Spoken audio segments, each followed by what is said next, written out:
A warehouse is a place that you put things that you never want to use. Yet, a warehouse to our clients is where the most valuable data sits. I just couldn't come up with a better term, so we're stuck with it, guys. But you know what? I'm going to challenge all of you to try to fix that, because I still hate it. But boy, there's a lot of work that gets done around understanding how to format data in a warehouse for use. And I know, Ruben, we spent a lot of time on that one. Information governance. And this isn't just governing access of data. This speaks to the issue of security and privacy. It's probably the #1 issue our clients are dealing with now that we have so much access to internet data that is unsecured and not governed. And how do we manage people's privacy? Huge, huge opportunities, and for those who are future lawyers out there, huge opportunities for you especially. And then the management of data in 2 forms. The structured data, which is somewhat easier to manage, but not always, because it's kind of garbage in, garbage out, but also the content. 85% of the data that exists out there is unstructured, meaning it's in the form of paper, emails, voicemails, everything that is not easily parsed and learned from. And so there are some interesting technologies that are managing that and trying to learn from it.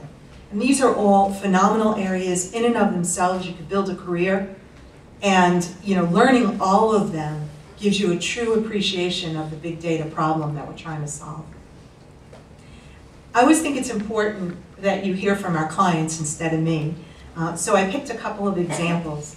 And actually one that's pretty interesting to me that I'll share with you is the University of Ontario Institute. And if any of you were in the Bronx when we did a presentation somewhat similar to this, I did actually show a video of this, but I have another video that I wanted to introduce you to, so I didn't elect to do this one. But just think about a sick baby. Now, I have a daughter who was premature, and she spent 10 days in the neonatal unit, and I'll tell you, that the worst 10 days of my life. It's a very, very frightening situation. So what these guys did is they worked with our research teams, and we created a set of sensor technologies and analytical algorithms in which we could sense the activities of a baby sitting in a neonatal unit. Now, how do we do that? We actually, through sensors all throughout the room and on the baby's body, we're actually looking at thousands of pieces of information a minute, thousands, in real time, coming in and streaming data. So you want to talk about big data. This is big data. Lots of pieces of information that have to come together. And we analyze it. And we're able to predict within 24 hours advance of a potential problem that a child will get sick. Now, for someone in the neonatal unit, that 24 hours is the difference between life and death. Because if they get a fever, if they get an infection, if any kind of sepsis is exhibited, they'll die. It's pretty simple. So if you can anticipate that it's going to happen 24 hours in advance, you can do preventive kinds of care. And that's the kind of work, that is true advanced analytics. Those are the kinds of things that you can help solve. It was mentioned earlier that there are some interesting countries focusing on solving these types of problems with analytics around learning who their customers are. And it is true that the largest telecommunications company in India is one of the forerunners of doing this. And there's a lot of data on this slide. I put it in so you could read it at your leisure. But the goal here was to truly help you understand that they were really the forerunners of figuring out how to transform the typical telephone company. And the typical telephone company is you pick up the phone, you get a dial tone, you make a call. It's infrastructure, pure infrastructure, and there's absolutely zero loyalty. Whoever gives you the best price is the company you're going to use. And so they said, something's got to give. We can't grow this way. So they decided to use mobile technologies to introduce new services. And they were one of the first that actually created a consortium of companies, banks, and retailers to work with the telco to provide services that were offered, mobile banking, mobile retailing, through their network, and changed their business model completely. So now they're a service provider of not just telephone services, but banking services and retail services, and who knows what else. India is a pretty big place, and they're the leading telco. So you can imagine how many lives they touch. So I thought about what would be probably the best example to show you what IBM thinks about when we think about breaking the barriers of advanced analytics. And it would be absolutely remiss of me in our centennial not to share with you our biggest birthday present, which was IBM Watson. Now, I'm sure many of you have heard about Watson, and actually, Donna, you asked me, how does it work? So I got a slide on how it works, and I am probably not going to do justice to it, but I'm going to do this just for you. We actually use natural language, and that is the breakthrough technology, to be able to analyze and understand natural language. Let me give you an example. When I say the word kid, I'm referring to my child. But a kid could also be a baby goat. How does Watson know the difference? But it does. That's what I mean when I say natural language. So it's a very simple example, but it tends to hit home to a lot of people. Over 200 million pages of content were loaded into Watson, and here's the big thing. I mean, if you look at the back end here, everybody asks me, come on, it was connected to the internet, right? No, it was not. It was a standalone system, and the data that we loaded was the data that it used to play the game Jeopardy. And it was fun, and everybody watched it, and even my kids, who roll their eyes every time I ask them to do anything related to my job, could not take their eyes off the television when this particular show was on. And so, Donna, here's how it works. Essentially, look at 1, 2, 3, 4. Now, I have to read this slide. So, first thing it does is the natural language understanding, and it decomposes the question using natural language technology. Then it goes and it looks for all the data potentially supporting an answer to that question. And most of the data, by the way, because it's documents, it's all unstructured for the most part. So, you know, it's evidence-based, if you would. Then it does this parallel hypothesis generation, confidence, and scoring, which says, based on the data and the analysis of the question, I have a fairly high confidence level that this might be the answer. But then it goes through an iterative process, and it asks more questions, and it learns. There's actually machine learning over a period of time where it gets more and more confident as it analyzes more and more data, and then it gives you 3 potential results and a degree of confidence for each of those results. Now, this is about as technical as I get, and probably about as technical as you want me to get. So I thought I would do something a little more fun. And I thought I'd actually show you a very short video. It's 3 minutes. Can I take 3 minutes? And can you help me? Thank you.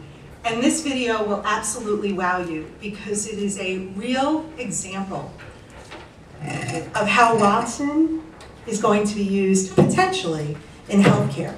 We just announced the commercialization of Watson with WellPoint, so the first set of commercialized products will be in healthcare. I'm so happy, because that's my industry.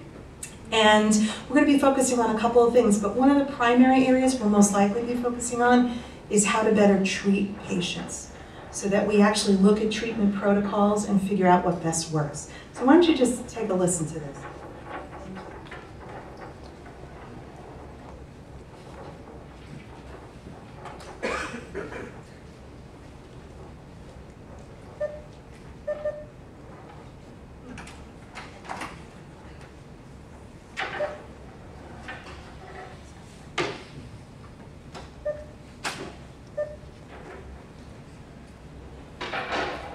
A few technical difficulties beyond our control. Any questions while we're getting the video up and running before we do the panel? I know, but up here comes tech support. She fixed this, so she's got to be able to fix that.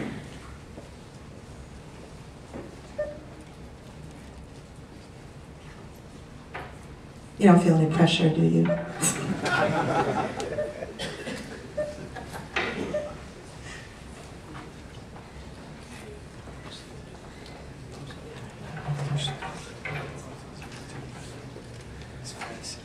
And I tell you what, RP, if this doesn't work out and you want to go right to the moderator panel, we can do this afterwards.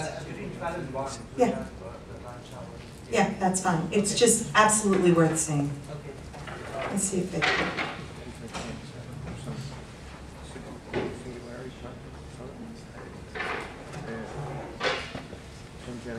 Okay, let's keep going. Let's keep going. We'll keep going and we'll figure it out later. Thank you, everybody. You've been a great audience. Thank you so much. Yes. Yes. Oh, absolutely. Yes, yes, of course. Yeah. Copies of my presentation? Certainly. Certainly. Thank you. So, Karen?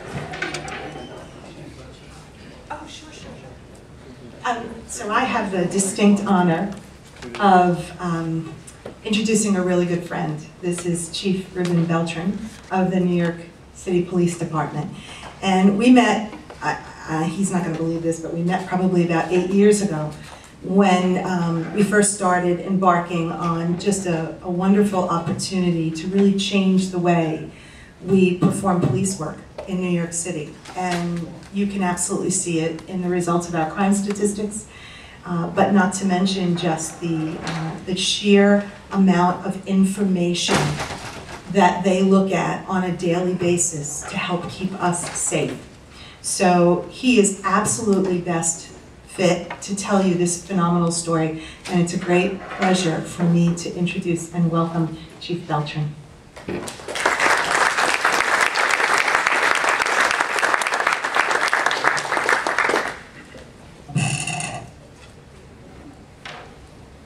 There's always a glitch somewhere. So when they set up the presentation, good morning everyone. Like Karen said, we met probably around 8 years ago. Shortly before that, I was a commanding officer of the 115th Precinct, which covers Jackson Heights, Corona, East Elmhurst, servicing 250,000 people. I thought that would be probably the most challenging job that I would ever have in my career, and it was around January of 2004 that I got called up to see the police commissioner, and he proposed that I would work for him and create this real-time crime center.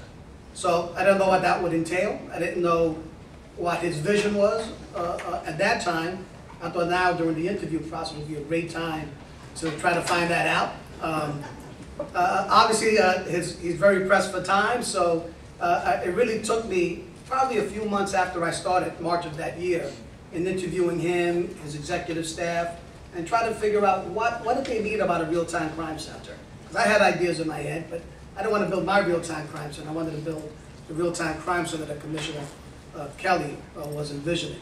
So it was a great challenge for me. You know, we talk about transformation and changing organizations, businesses, changing markets. It was definitely a change for me, a second-generation police officer, where I knew my father while he was a police officer, didn't have a lot of access to technology. He didn't come home bragging about any of the capabilities that he had while he was working. And a lot of those things that people seem to see on TV programs, CSI, were very fleeting for the New York City Police Department. So I'm going to get into how the police department has changed since I got that position and since I worked with Karen, and right now probably hundreds of vendors and contractors to continue that change. But I want to tell you a little bit of how we got there. But now the story is getting kind of old, so I'm glad that the theme for this, for at least for this morning's session was next generation, because I think what's more interesting is what other challenges that those problems create after we solve them, at both technical and from the business side, and how do we address them now, and how are these problems evolving? Because these problems just don't go away. We don't really solve the problem 100%. We don't cure it 100%. You know, we find out, and I think someone mentioned earlier today that the technology, it just kind of has a mind of its own sometimes, and sometimes we don't anticipate the problems that it creates. But I'll be more specific and less generic as we go through the presentation. In addition, just to give you a little bit about my role, I'm the Executive Officer for Information Technology for the New York City Police Department. We have two divisions, Communications Division and our traditional IT department. Communications really is probably our biggest. We have most of our civilian 911 call takers and our radio dispatchers and radio operators. So I'm overseeing around 2,500 people, providing staff supervision for that. But in addition to that, because of my experience with the Real-Time Crime Center, my role is as a program manager for business analytics in the Department for Business Intelligence. As part of that, implementing the data warehouse, Real-Time Crime Center, an enterprise case management system. When we first started the Real-Time Crime Center, one of the biggest challenges was the police commissioner wanted us to support investigators. Well, that would be great if we had investigative data that was available. But we really didn't have investigative data available. We really had incident data. We had records management system data of our contacts with criminals and with victims within the police department. So that was a major challenge for us. So it seems like be careful to do something well in the police department, because it's kind of hard to get away from that. Typically in the police department, you move on to different positions. I've been here now for 6 years in the same roles, the longest I've ever done anything in the police department. So 6 of my 26 years has been right here working in IT, and it's given me a great opportunity. And hopefully I'll be able to communicate that to you. So a little bit about New York City, because the people try to blame the IT department. They try to blame government bureaucracies of why was the NYPD back in 2004 so far back in terms of what we were able to our technical capabilities. The bottom line is that we're a very large organization. 54,000 people back then. Our numbers have dwindled because of budget crisis. We're around 50,000 right now. 12 million 911 calls per year. 830,000 complaint reports taken from citizens. 400,000 arrests per year. We arrest more than 1,000 people a day within New York City.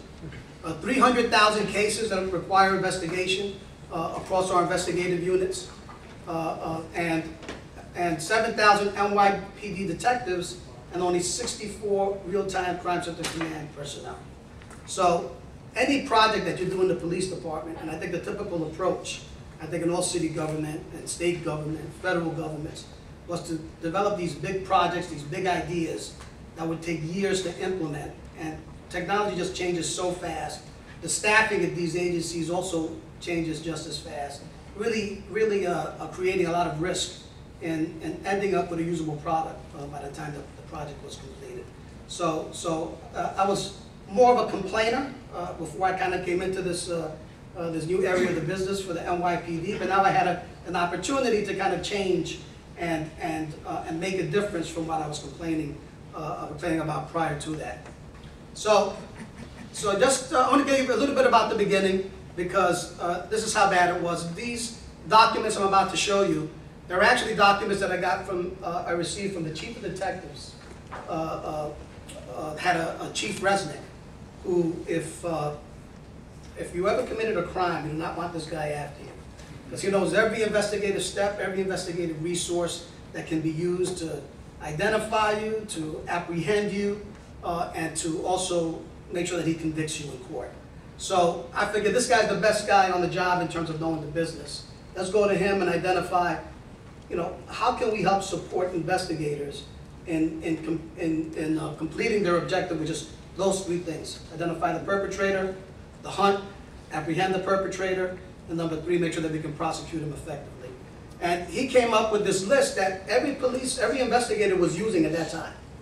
These are hundreds of different checks, conferrals, phone calls that had to be made before you can say that you exhausted all potential leads and all resources in terms of trying to close this case. So, as you can imagine, back with the caseloads that they had also around that time, this was impossible to do. So we were really giving investigators really a task that they weren't capable of completing because of the technical constraints we had at that time. We didn't have a computer for every detective at that time. And even the computers that were accessible by the detectives were not capable of accessing all those systems. And if they were, they needed separate passwords for each independent system. So, making it it's almost like we threw every obstacle that we possibly could in their way to prevent them from being able to solve the case. So the fact that they were actually solving cases back then is a testament kind of to their fortitude, their investigative skill, and really just just the ability to see something through to the end despite not having the resources to do that. So I interviewed with Commissioner Kelly. We get together. I was very lucky. Sometimes you make your own luck, and sometimes you just get lucky. And this time, as I started the Real-Time Crime Center project, there was a data warehouse project that was underway. And that was really a process to automate our CompStat process. And for people that don't understand what our CompStat process is, it's kind of our best practice method of ensuring that our crime reduction strategies are being applied consistently throughout the department, and that we're holding commanders accountable for their jurisdictions in terms of being able to reduce crime in the areas they're responsible for. But there's also important information there. Suspicious people that we're stopping, the major crimes, robberies, burglaries, who are we doing enforcement against in terms of criminal court summonses, who are we arresting? So this is all kind of important information, and in a project like this, instead of doing a 5-year plan, let's get the low-hanging fruit, which is information on people that are being arrested, information that we suspect, that people we suspect are doing crimes, information on people that are being arrested on a regular basis. They're kind of career criminals. They are what we call recidivist offenders. Also, incidents where we have serial offenders. We have, there's been a lot of media coverage over some sex offenders that we've had both in Brooklyn, also in Queens, and the nature of these type of serial offenders is they will continue to commit those crimes until they're stopped. So they're committing a disproportionate amount of the crime in the city. So those were our early efforts, and those were our early information sources. And we combined that, and we were able to develop an application to access that data, and we called it our Real-Time Crime Center portal. We created a command, a physical command. This was somewhat of an education for me because having an IT background, I got a degree in information systems from John Jay College, which is right across the street. So having that background, I knew what it took really to develop the right system to provide results back to investigators, and we wanted this application to be the one-stop shopping for detectives. But we also knew that we can't just build this application and roll it out to 7,000 detectives. Not practical. People need to understand the data a little bit in terms of some of the results that you're retrieving back. It needs to be interpreted, and the systems need to be tested and validated before we roll it out to that many people. So Commissioner Kelly was very wise in saying, no, I was ready to start disseminating accounts to people, different pattern identification modules throughout the city. Say, no, he goes, command. One room, they'll call you and you'll provide them the information. So that's where we started. Not very glamorous, not very exciting, but it was the proper approach to use for an organization this big. And this was the application that we used to start supporting investigators. And that's another key here, is we don't solve crimes. Because if we start telling people we're solving crimes, those detectives are not going to give us their leads. They need to feel comfortable with you that you're there to support them, and not to try to take credit for the work that they're doing. So that was very important, and that's why developing this application and allowing them to get access to the data really helped us develop some successes. And one of the early successes was actually this guy Sugar. We were talking about this video before, but there was a video that was created with the Police Foundation, because some parts of the Real-Time Crime Center physical command, our display system, and some other furniture there was purchased through the Police Foundation. And what we wanted to make sure was that we could kind of tell the story of the Real-Time Crime Center to help garner interest and get further funding so you continue to grow the center and improve on the technology there. And I was very lucky because before I left in November, this incident probably occurred around September of 2004. We had a robbery of a Sbarro's here in Manhattan, a gunpoint robbery, and my executive officer was reviewing teletypes, that's right, teletypes from the detective squad, that they were about to close out this case because they've exhausted all leads and they had no further information on this robbery. And there was, the thing that kind of stood out was there was a tattoo involved describing sugar. So using some of the tools we had in the Real-Time Crime Center, accessing the data warehouse, using these applications, we were able to identify a suspect. There were many sugars out there, but we were able to filter out based on physical description, based on the ethnicity and other information, a few suspects, and one of them which really stood out that had a robbery history. We sent that information to the investigator involved. He ran with it, and then he's like, okay, we got him identified. Can you help us catch him? Can you give us other locations where we can try to find him? And we ended up providing an address for him that he didn't know about, but where he knocked on the door and the perpetrator was right behind the door when he opened the door. So that kind of helped sell it. That's kind of like one story. It's a story that we told. It was easy to communicate. It was easy for people to understand. But there's been hundreds of stories like that since then. And just, really, I think people believed we had this the whole time, but we were really doing it the long way, having people search through hundreds of applications, printouts, trying to correlate data from this system on this printout and this system on the other printout. And there was way too much work. And we're sure that some people were getting away because we just didn't have the time, energy, and sometimes just the computer skills of the detectives to be able to solve it. So that was a great success story. We created that command that the police commissioner wanted to create. A lot of awards. We received a lot of awards from the city, from the state, from Computer World, Best Application. So it was kind of unusual, because I also work in our MIS department, and just before 9/11 and afterwards. And we weren't getting too many awards back then. As a matter of fact, we were just fending off a lot of criticism, like I said before. But but the fact that we were getting recognized for this success really helped us in a lot of ways. And I'm talking about before people really didn't want to cooperate with NYPD, other agencies, like data sharing. What do you want to share data with you for? But once the story started getting out, we started getting calls, people that wanted to share their data with us. And we started getting more interest. And then we started getting funding, grant funding, and additional capital funding for the project, developing additional phases. So just being able to have a very limited scope project at the beginning, just to improve our situation from where we were when we started, really gave us the impetus to develop the Real-Time Crime Center where it is today. So over 25,000 cases have been supported within the Real-Time Crime Center, and that's somewhat deceiving because we've already integrated some of those components of the Real-Time Crime Center directly into investigative applications, into our arrest systems, and I'm going to talk about that a little bit later. But really the information in the Real-Time Crime Center, that analytics is being used to make decisions, probably hundreds of thousands of times a year now. And I'm going to get a little bit more into that. And like I said, the success introduces new challenges. So one of the complaints, I guess probably like the first week, second week we opened, were you guys, first it came from, we weren't able to access any data. And then the first complaints were, you're sending us too much information. Because remember, everything that you're sending the detective, he's going to be held accountable for.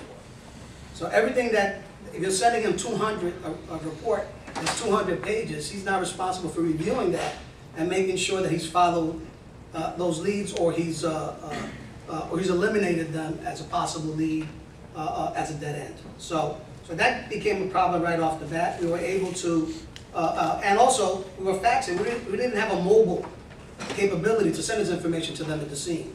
So what we were doing was faxing everything to the squad, so they started to send someone back to the precinct squad room to come back to the scene and provide them the information. And that was easily solvable by just outfitting some vans we were using from the warrant unit. We put some computers in there, VPN access, printers. So we were able, and we also, within the Real-Time Crime Center portal, we created a collaboration environment using the Lotus Lotus Notes component, Quick Place, Quicker. So we were able to create secure places where they can interact with Real-Time Crime Center investigators, and also be able to retrieve their documents from the scene and when they get back to the station house.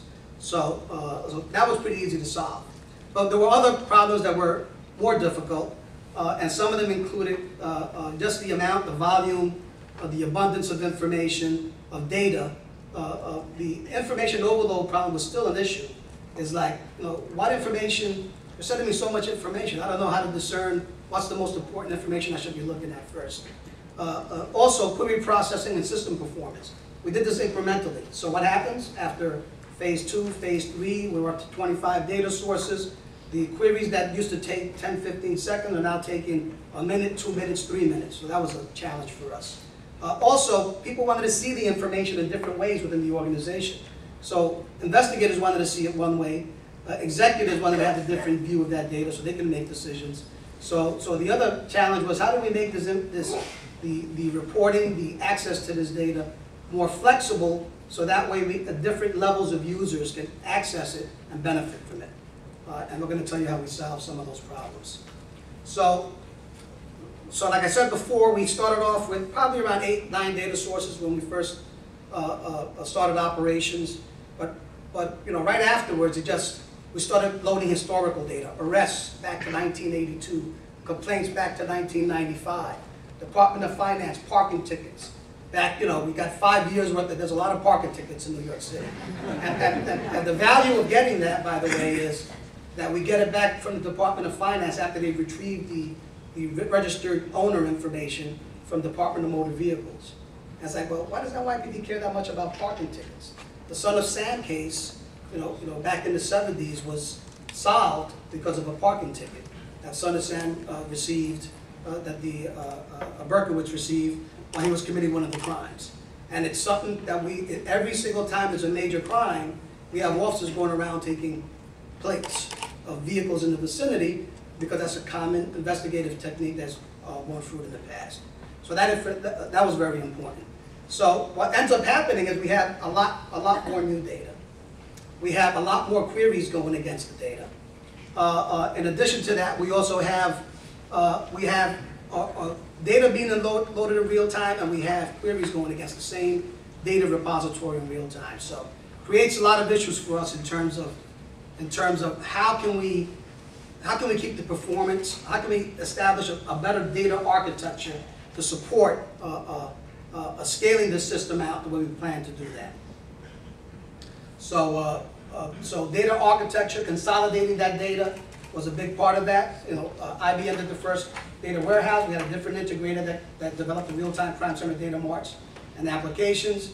That data consolidation was a big piece of that to be able to manage that data flow a lot better.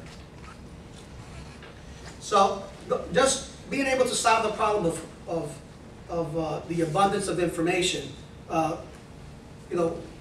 we actually started looking at this product before IBM purchased it. This was SRD, was the name of the company. Had a product called Eric, Nora, Anna. IBM purchased it, called it Entity Analytics, now it's Identity Insight. We actually integrated that software with Cognos, and that really gave us the answers to our problems. We can, with a certain degree of certainty, we can tell who this person is in our data sources, whether or not we have a unique identifier for them. People we arrest, we know who they are. We got their fingerprints. The people that we stop at summons, people that we stop and question, people that are victims and so forth, we don't have that unique identifier. So it's hard to get that master person kind of resume on an individual. This shows that we were able to use existing real-time crime center components, Cognos reports, with Entity Analytics to be able to create a comprehensive report for investigators. This guy was pretty hard to catch for us. This guy was wanted for murder, and he had an extensive history with the department. And even though we had all this information, it was still difficult to try to apprehend him. Continue with the panel. We'll have the opportunity to ask a question. All right, so do you want to stop now? Or? Okay. I apologize for that, but we have to keep on time. So, thank you.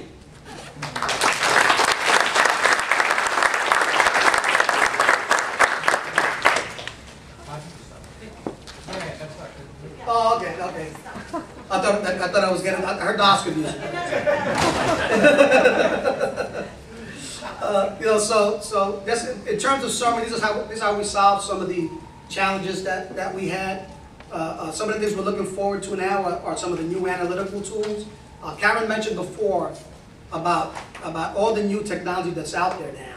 And we have a plan in place right now, our next generation real-time crime center, which is kind of in line with our discussion for today, includes integrating those new applications directly into the Real-Time Crime Center, upgrading the existing Real-Time Crime Center application for a more modern look, and to be able to streamline the user experience with all this data that we have access to now, and to be able to get results back. I just want to mention one more thing on mobility, which is really becoming an issue for us. Like I said, we're decentralizing access to Real-Time Crime Center applications through web services, but we also want to decentralize access from desktops and to mobile devices. So we're working with IBM. We're probably one of the first users for Cognos Mobile. We have over 300 devices out there using analytics on Cognos devices. In addition to that, we're experimenting with new technologies like Palantir Mobile, which has augmented reality integrated into it in terms of doing geospatial analysis. And I think that's where we're really going to start seeing some of the new predictive analytics capability and prescriptive analytics Karen was talking about before, is extending that platform for the police officers, no matter where they are, inside a building, on the road in a patrol car, to be able to access this data, to be able to act on it and make better decisions because of it. So I thank you for your time. Thank you.